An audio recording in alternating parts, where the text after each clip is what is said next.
Riaperture del 4 maggio, primo spartiacque non solo sanitario ma anche economico dell'emergenza virus che blocca il Veneto dall'8 marzo. Tornerà operativa una larga fetta di imprese e lavoratori. Nel Veneto ci saranno il 77% delle aziende aperte e l'84% degli occupati.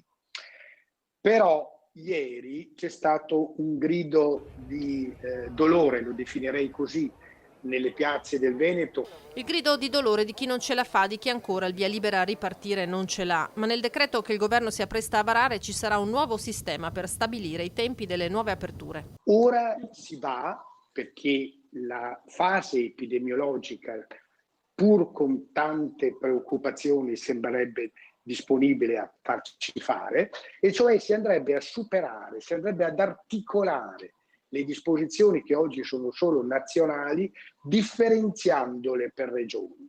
Un algoritmo basato su due maxi parametri.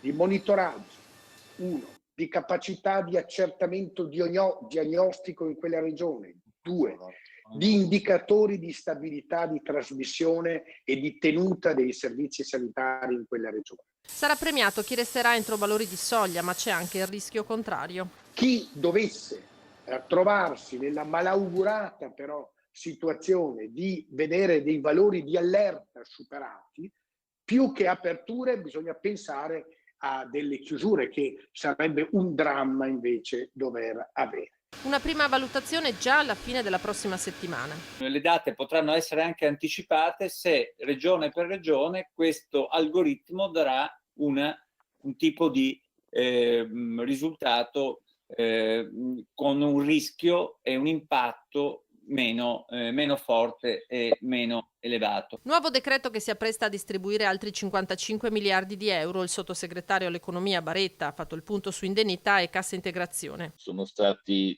pagate per quanto riguarda le indennità dei professionisti degli autonomi in Veneto 252.000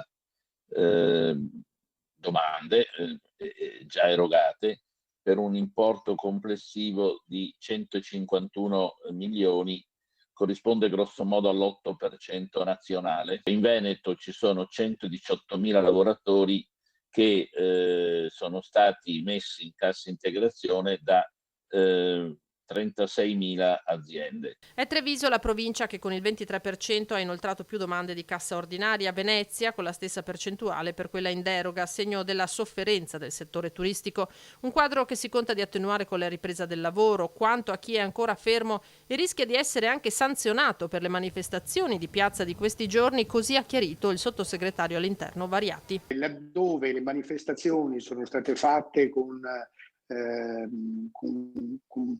la lontananza interpersonale, con i dispositivi di sicurezza, in modo diciamo più individuale che collettivo, non c'è volontà di aumentare la tensione.